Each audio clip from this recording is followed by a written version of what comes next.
Auto insurance can all seem the same until it comes time to use it. So don't get stuck paying more for less coverage. Switch to USAA Auto Insurance and you could start saving money in no time. Get a quote today. Restrictions apply. USAA. Hilton brings you new ways to stay. With experiences that let you capture the glory days. Introducing the Graduate Hotels. Each inspired by local college towns, these stays are always original and never boring. Get in touch with traditions all across the country and enjoy a stay that's a class above the rest. Book at Graduate Hotels with Hilton Honors Points at Hilton.com. It's a win-win. Hilton, for the stay. Halliday presents, in the red corner, the undisputed, undefeated Weed Whacker Guy. Champion of hurling grass and pollen everywhere. And in the blue corner, the challenger, extra strength Halliday. Eye drops that work all day to prevent the release of histamines that cause itchy allergy eyes. And the winner by knockout is Halliday. Halliday, bring it on. From the Fifth Quarter Studio in Madison, Wisconsin, you're listening to the Basketball Leadership Podcast. Here are your hosts, Steve Collins and Greg Berg.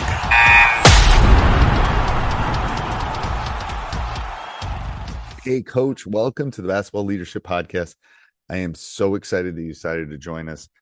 Before we jump in, I'd like to give a big shout. First of all, the Coach Berg's website, gberg, BERGE.gumroad.com. It's got everything. First of all, it's got his team iOS, which rocks, which I'm using with my team. I'm going to use with my team. It's going to be awesome. I'm so excited about it. But it's got a little bit of everything. It's got free resources. You can see how great his material is. gberg with an E. .gumroad.com. Again, it will be down below in the show notes. And then also go over and check out teachhoops.com for coaches who want to get better. There's lots of programs. There's lots of things. There's ex-coaches. There's ex-Division I coaches. There's ex-high school coaches. You know, I am actually a high school coach running this in the front lines with all of you, knowing what you're going through. Go over and check it out. I think you won't be disappointed. 14-day free trial. And let's head off to the podcast. All right. Welcome to the Basketball Leadership Podcast. This is I told Coach before we jumped on, I'm pretty excited about this one. I think actually this is maybe one of my secret sauces because I think we're pretty good in a school of 2,300, and you know, it's not only hard to make the team, but then to find that specific role within the team it's a pretty difficult thing. So we're going to talk about defining roles. So, Coach, what's your thought on defining roles? The first thing I'll say is I don't know if there's anything more important for a coach to do than defining the roles of the players on the team. I see it so much in the teams we play, and you can tell well-coached teams based on the defined roles that those players have, and you can see teams that are not well coached. And it pretty much, you can start with shot selection. Shot selection is a good way to determine if roles are defined on teams. But I just think, and I don't have a lot of secrets with this, I just think communication is so important, Coach. And us as coaches, we have got to sit down with players and we have to clearly define what a good shot is for you, what a poor shot is for you. What I use the phrase all the time with our kids: be great at what you're good at. Be great at what you're good at, over and over and over again. And if you're a great screener, be the best screener on our team. If your job is to rebound, play defense, and hit some bunnies inside, that's your job. If you start doing things that you're not good at, we all know what happens. When you start doing something you're not good at on the court, you stick out like a sore thumb and you sit next to us because you're making mistakes. It's those kids that know what they're good at and they focus on doing that to help the team, that allow teams to have the most success. So I can talk about some things we do with shooting and shot selection, but in a nutshell, that's really that's the shooting thing is the hardest thing for them to come. I mean, Coach, I think it's Coach Huggins used to say, you're open for a reason.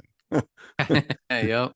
You're open for a reason. But I'll just tell you kind of how we do roles and stuff. And I love what you're talking about. We talk about superpowers and kryptonite. I have this, and even in my coaching, and hopefully my kryptonite, I have hired people on my staff that my kryptonite that things I'm not good at, which I know I'm not good at. I've hired people that are good at those things. Absolutely. Yep. So it's similar in this. It's like we all have superpowers and we all have kryptonite. And so some of them I have to explain what that means. But I want the good high school programs, the good basketball programs, you hide the kryptonite and you accentuate the superpowers.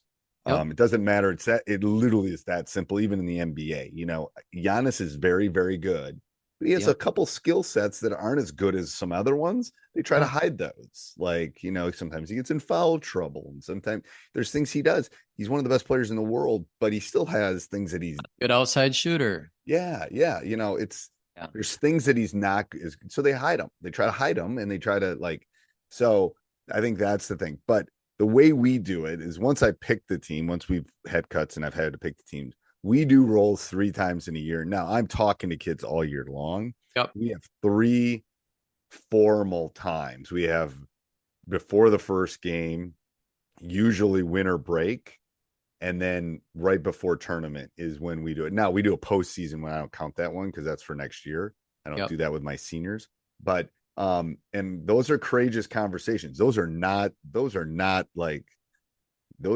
here's where you are, here's what you're good at, here's what you need to work on.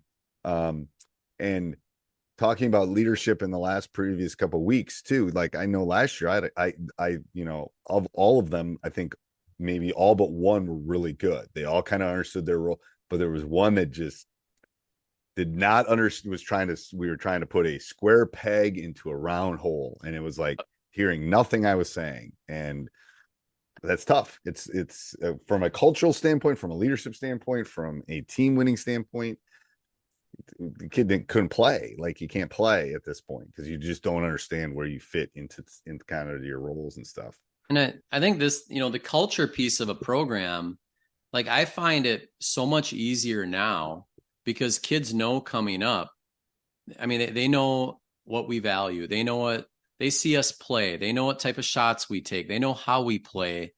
They know that they have to buy into their role. You know what I mean? Like they know that if they want to get on the court, that's what they need to do. And, one thing we do at the beginning, we've talked about our preseason self-perception form that we do a little bit, that helps define it right away. Like if we were to have a game tomorrow, where is your role? Where does the team see you? Where do you see you? Where do I see you? I want to make sure all 3 of those align.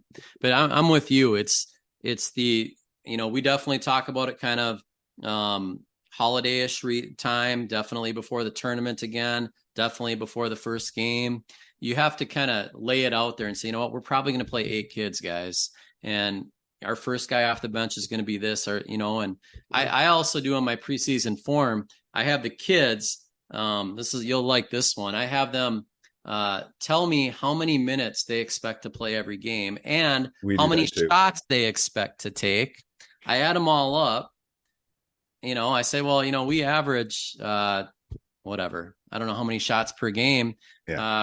We're going to be taking twice as many guys. We're going to have to figure this out. You know what I mean?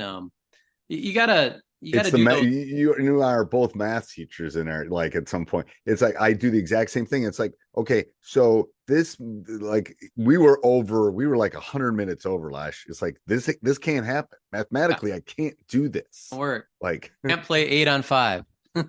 Right. And it's like, so I like the shot part. I've always just done the minute thing just to kind of get, it's like, okay, here's what we have.